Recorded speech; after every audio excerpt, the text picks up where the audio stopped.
Jake Miller was just a regular guy, a technician scraping by on a rusty old space station circling a fading star. He wasn't the kind of person anyone noticed. The Galactic Council, a bunch of high and mighty aliens and humans, barely knew he existed. They were too busy arguing over trade routes and treaties to care about someone like him. But Jake loved his job, poking around the station's forgotten corners, fixing things, and dreaming about what else was out there in the stars. One day, while exploring a sealed-off section of the station, he found something wild, a massive throne, carved from some kind of dark, shimmering metal, covered in glowing blue runes that pulsed like a heartbeat. It looked ancient, important, like it belonged in a king's palace, not a crumbling space station. The council didn't think much of it.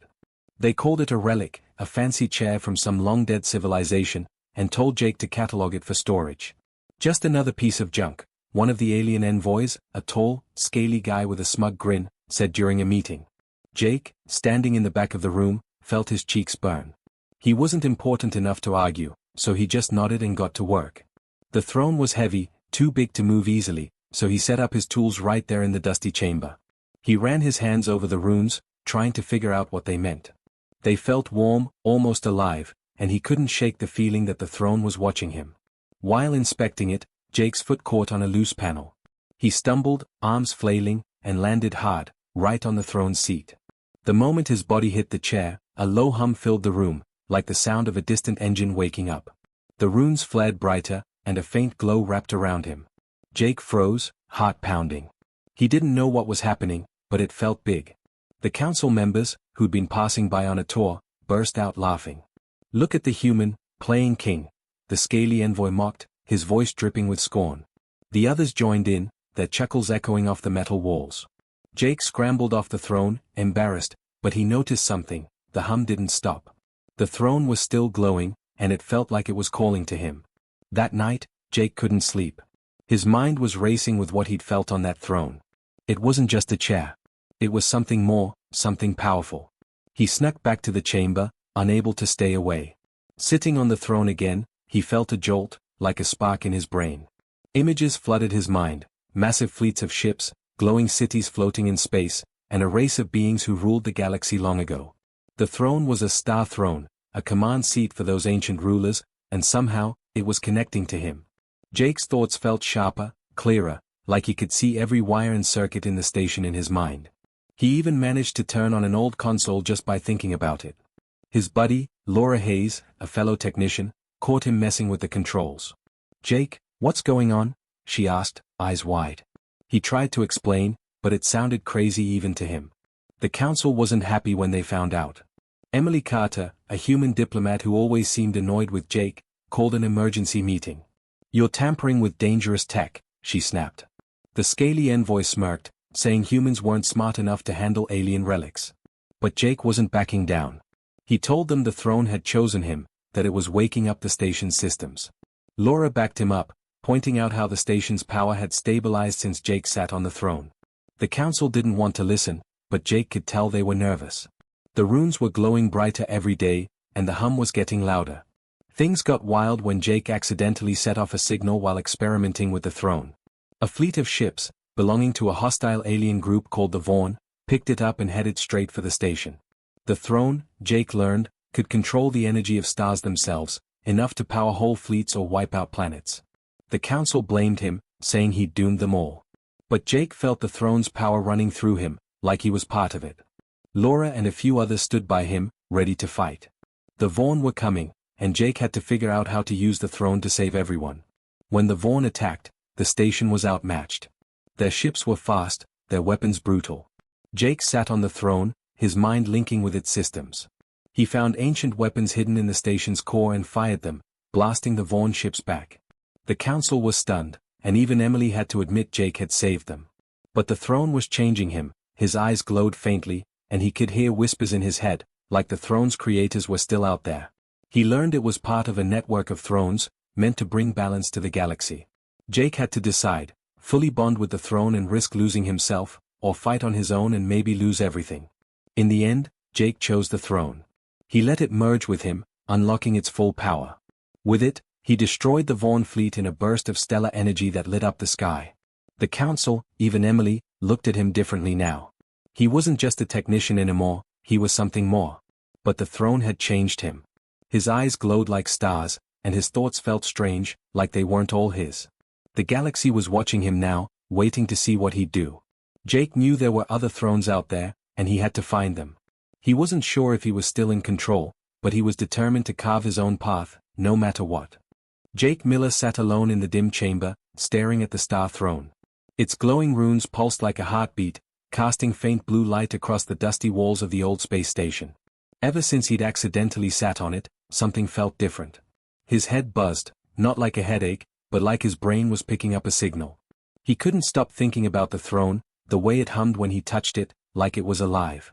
Nobody else seemed to care. The Galactic Council had laughed him off, calling it a useless relic. But Jake knew better. He could feel it. Late that night, when the station was quiet, Jake snuck back to the throne. His boots echoed in the empty halls, and his heart raced. He wasn't supposed to be here, but he had to know more. He climbed onto the throne, settling into its cold, smooth surface. The moment he did, a jolt shot through him, like lightning in his veins. His vision blurred, and suddenly, he wasn't in the station anymore. Images flooded his mind, huge ships sailing through space, cities glowing on planets he'd never seen, and tall, shadowy figures commanding it all. These were the builders of the throne, rulers of a galactic empire that vanished long ago. The throne wasn't just a chair, it was a star throne, built to control their technology, maybe even the stars themselves. Jake blinked, and he was back in the chamber, gasping. His mind felt sharper, like he could see every wire, every circuit in the station clear as day. He glanced at a nearby console, one that hadn't worked in years. Without thinking, he reached out, not with his hands, but with his thoughts. The console flickered to life, screens glowing, humming with power. Jake's jaw dropped. He tried it again, focusing on a busted light panel across the room. It sparked, then lit up. Whatever the throne was doing, it was changing him, unlocking something inside he didn't know he had. The next morning, Jake was still reeling. He told his friend Laura Hayes, another technician who'd always had his back. They were in the station's mess hall, sipping awful coffee from dented mugs. "Laura, it's like the throne's talking to me," Jake said, keeping his voice low. "I see things, empires, ships, stuff I shouldn't know. And I can control the station's systems just by thinking." Laura raised an eyebrow, her freckled face skeptical but curious. "You sure you didn't hit your head when you fell on that thing?" she teased. But she followed him to the chamber anyway, watching as he powered up another dead console with a glance. Her eyes widened. "Okay, that's not normal. What's happening to you?" Word got out fast. By midday, the Galactic Council called a meeting. Emily Carter, a human diplomat who always looked like she was one step away from a fight, led the charge. She stood at the head of the table, her arms crossed, glaring at Jake. "You're messing with alien tech we don't understand," she said sharply. "This could be dangerous." The other council members, a mix of humans and aliens with scales, feathers, and glowing eyes, nodded along. The scaly envoy from before smirked, leaning back in his chair. "Humans playing with things too big for them," he said, his voice dripping with mockery. Jake clenched his fists, trying to stay calm. "I'm not playing," he said. "The throne's doing something to me. It's like it chose me." Emily wasn't convinced. She pointed out the risks. What if Jake broke something vital? What if the throne was a weapon? The council agreed to keep a closer eye on him, and Jake felt their distrust like a weight on his chest. But Laura stuck by him. Back in the chamber, she helped him test the throne's connection. Jake focused, and the station's lights brightened, then dimmed, like they were breathing with him. Laura whistled. "This is crazy, Jake. You're like some kind of space wizard now." He laughed, but it was shaky. He didn't feel like a wizard, he felt like a kid who'd stumbled into something way bigger than himself. As days passed, Jake's connection to the throne grew stronger. He could feel the station's systems like they were part of him, like extra arms or legs. He fixed broken circuits without touching them, rerouted power to dead sections of the station, and even got the old air filters running smoother. Laura kept track, amazed at how natural it seemed for him. But the council's wariness turned into fear. Emily called another meeting, warning that Jake's abilities could destabilize the station. "We don't know what that throne is," she said. "It could be controlling him." Jake tried to argue, but the scaly envoy cut him off, sneering, "You're just a technician. Stay in your lane." Jake left the meeting frustrated, but he wasn't giving up. The throne was showing him things, hints of what it could do, like control energy on a massive scale. He didn't know why it picked him, a nobody from a backwater station, but he felt a spark of pride. Humans were always underestimated, seen as weak by the galaxy's big shots. Maybe this was his chance to prove them wrong. Laura agreed, her eyes shining with excitement. Whatever's going on, Jake, you're not alone. Let's figure this out together. He nodded, grateful for her trust. But deep down, he wondered what the throne wanted from him, and what it might cost. Jake Miller couldn't stop messing with the Star Throne. Every time he sat on it, he felt more connected, like the throne was teaching him secrets nobody else knew. The glowing runes pulsed brighter now, and the hum in the chamber was loud enough to make the walls vibrate. Jake's mind buzzed with new knowledge, like he'd downloaded a manual for the universe. He learned the throne could tap into the energy of stars, power so strong it could fuel entire fleets of ships or burn whole planets to ash. It was thrilling, but it scared him too. He was just a technician, not some galactic hero. Why was this thing picking him? He spent late nights in the chamber, testing what the throne could do. One night, he focused hard, trying to pull energy from the dying star outside the station. The throne responded, and a surge of light shot through the room. Jake felt like he was holding a lightning bolt.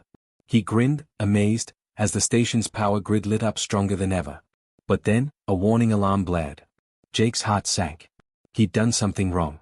The console screens flashed with data, a signal had gone out, a beacon he hadn't meant to send. Laura Hayes, his best friend and fellow technician, rushed in, her face pale. Jake, what did you do? The sensors are picking up ships. Lots of them. The ships belong to the Vaughn, a nasty alien faction known for raiding stations and stealing tech. Jake's signal had lit up their radar, and now they were coming straight for the throne. The Galactic Council called an emergency meeting, and Emily Carter, the sharp-tongued human diplomat, was furious. You've put us all in danger, she shouted, pointing at Jake.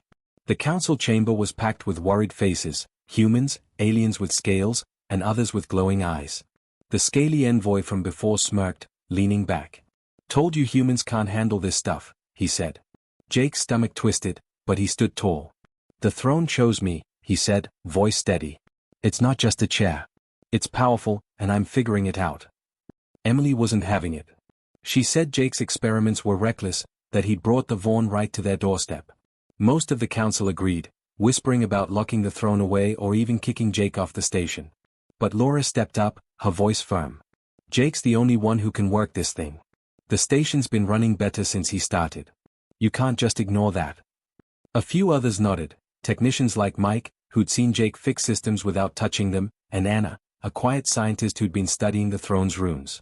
Their support gave Jake a spark of hope, but the council's distrust stung. Jake knew he had to prove himself. The Vaughn were getting closer, their ships showing up as red blips on the station's scanners. He spent every moment with the throne, pushing himself to understand its power. It was like learning to ride a bike while it was on fire, exciting but terrifying. He figured out how to channel small bursts of stellar energy, enough to boost the station's shields. Laura helped, keeping the consoles running and cheering him on. You got this, Jake, she said, her eyes bright with belief. Show him what humans can do. Jake smiled, but inside, he was nervous. The throne's energy felt alive, almost like it had a mind of its own. The council kept watching him like he was a bomb about to go off. Emily followed him to the chamber one day, arms crossed. If you mess this up, we're all dead, she said. Jake didn't argue. He knew the stakes. The Vaughn were ruthless, and the station's old defenses wouldn't hold them off. He sat on the throne, letting its energy flow through him. His mind linked deeper, and he saw flashes of the ancient empire again, how they used the throne to protect their people. It gave him an idea. Maybe the throne could do more than just power things. Maybe it could fight. Late that night, Jake found something in the throne's systems, a hidden network of weapons buried deep in the station. He could feel them, like sleeping giants waiting to wake up. He told Laura, who was wide-eyed but ready to help. If we can get those online, we might stand a chance, she said. They worked together, Jake using the throne to activate the weapons while Laura rerouted power. The council didn't know yet, and Jake wasn't sure they'd approve. But the Vaughn were almost here, and he wasn't going to let the station fall. As the first Vaughn ships appeared on the horizon, Jake felt the throne's power surge through him. His hands shook, but he focused, ready to protect everyone. Laura stood by him, her trust keeping him steady. The council might not believe in him, but he was starting to believe in himself. The throne had chosen him for a reason, and he was going to show the galaxy what a human could do. The Vaughn were coming, and Jake was ready to fight, or die trying. The Vaughn ships loomed closer, dark shapes against the dying star's faint glow. Jake Miller sat on the star throne, its runes pulsing under his hands. The station shook as enemy fire hit the shields, and alarms screamed through the halls. Jake's heart pounded, but the throne's energy flowed through him, steadying his nerves. He'd found ancient weapons hidden in the station's core, and now it was time to use them. The council, led by Emily Carter, didn't trust him. They thought he was a reckless kid playing with fire. But Jake knew the throne had picked him for this moment, and he wasn't backing down. Laura Hayes stood by his side in the chamber, her hands flying over a console to keep the system stable. "You sure about this, Jake?" she asked, her voice tight but trusting. He nodded, focusing on the throne. His mind linked deeper, like plugging into a computer. He could feel the weapons, massive cannons and energy grids, buried in the station's walls. They were old, built by the throne's creators, but they were waking up. Jake closed his eyes, guiding the throne's power to fire a test shot. A beam of light shot from the station, slicing through space and grazing a Vaughn scout ship. The crew cheered over the comms, but Jake knew this was just the start. The Vaughn hit back hard. Their ships swarmed, blasting the station's shields with red-hot energy. The lights flickered, and a pipe burst somewhere, hissing steam. Jake gripped the throne, sweat dripping down his face. The council's distrust didn't matter now, people were counting on him. He thought of Laura, Mike, Anna, and the others who believed in him. Humans were always underestimated, seen as weak by the galaxy's big players. Jake wanted to prove them wrong, not just for himself, but for everyone like him. Emily burst into the chamber, her face red with anger. "You're going to get us killed," she yelled. "Those weapons are untested." Jake didn't look at her. He was too busy guiding the throne's energy, firing another blast that took out a Vaughn ship. "I'm saving us," he said, his voice calm but firm. Emily opened her mouth to argue, but Laura cut her off. "He's the only one who can do this, Emily. Let him work." Emily glared but stayed quiet, watching as Jake's next shot shattered another enemy ship. The scaly envoy, who'd mocked Jake before, stood in the corner, his smug grin gone. The battle raged on. The Vaughn were fast, their ships weaving through space like wasps. Jake's mind raced, the throne feeding him data, ship positions, shield strength, energy levels. It was overwhelming, like trying to drink from a fire hose, but he kept going. He fired again, and a Vaughn cruiser exploded in a burst of light. The crew cheered again, but Jake felt the throne pushing him harder. His head ached, and his vision blurred. The throne wasn't just a tool, it was alive, urging him to keep fighting. He wondered if he was controlling it or if it was controlling him. Laura noticed him struggling. "Jake, you okay?" she asked, touching his shoulder. He nodded, forcing a smile. "Just takes a lot out of me." She stayed close, rerouting power to keep the weapons firing. Mike and Anna joined them, hauling cables and patching systems to help. "We're with you, man," Mike said, clapping Jake's back. Anna, usually quiet, spoke up. "The runes are reacting to you. It's like the throne knows you're human." Jake didn't know what that meant, but it gave him strength. He wasn't alone.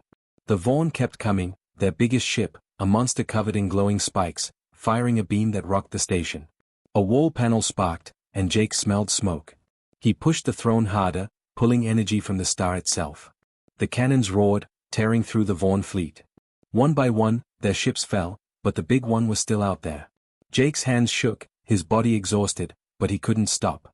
He felt the throne's creators in his mind, whispering about a network of thrones across the galaxy, meant to protect or destroy. It scared him, but he had no time to think about it. With a final push, Jake aimed all the station's weapons at the Vaughn flagship. The throne burned hot under him, and he felt like he was on fire. "Now!" he shouted, and a massive beam shot out, splitting the flagship in half. The explosion lit up the sky, and the remaining Vaughn ships fled. The station was safe. Laura hugged him, laughing, and even Emily nodded, her face softening. "Good work," she said, almost like she meant it. But Jake felt different. His hands glowed faintly, and the throne's whispers were louder now. He'd saved everyone, but he wasn't sure what he was becoming. The galaxy was watching, and Jake knew this was only the beginning. Jake Miller sat on the star throne, his body trembling from the last battle. The Vaughn ships were gone, their flagship a wreck of twisted metal floating in space.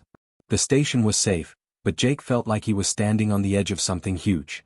The throne's runes glowed brighter than ever, pulsing with energy that seemed to flow right into him.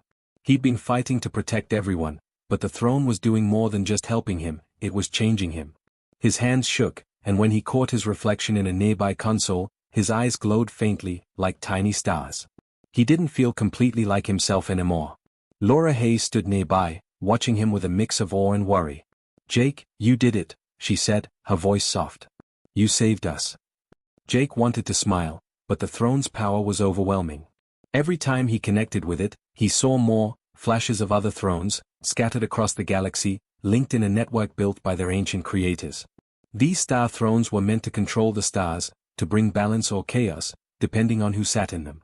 Jake felt a pull, like the throne wanted him to find the others. But he wasn't sure if it was his choice or the throne's. The Galactic Council called a meeting right after the battle.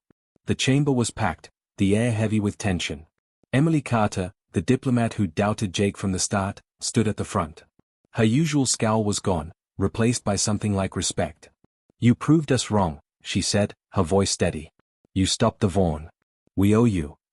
The scaly envoy, who'd mocked Jake before, stayed quiet, his eyes fixed on the floor.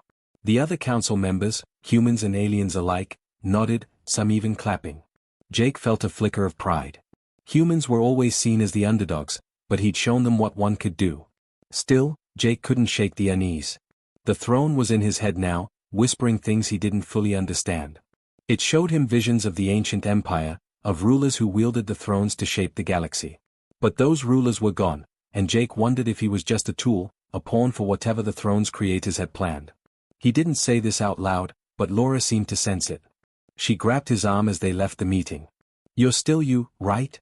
she asked, her freckled face serious. Jake nodded, but he wasn't sure. His thoughts felt foreign, like someone else was thinking them too. Back in the chamber, Jake sat on the throne again, needing answers. He let himself sink deeper into its power than ever before. It was like diving into an ocean of light. The throne linked with him completely, and he felt it connect to other star thrones out there, far across the stars. Their energy hummed in his mind, showing him glimpses of distant worlds, some peaceful, some burning. The throne could control stellar energy on a massive scale, enough to rebuild or destroy entire systems. Jake's heart raced. This was bigger than him, bigger than the station, bigger than anything he'd ever imagined. He decided to act. The Vaughn weren't done, they'd come back, and others might too. Jake focused, pulling every bit of the throne's power into him. His body glowed, and the station trembled as he channeled a massive surge of energy. Outside, the dying star flared, sending a wave of light that fried the last Vaughn stragglers. The crew gasped, watching from the station's windows. Laura, Mike, and Anna cheered, but Jake barely heard them. His eyes glowed brighter now, and the throne's whispers were louder, urging him to find the other thrones.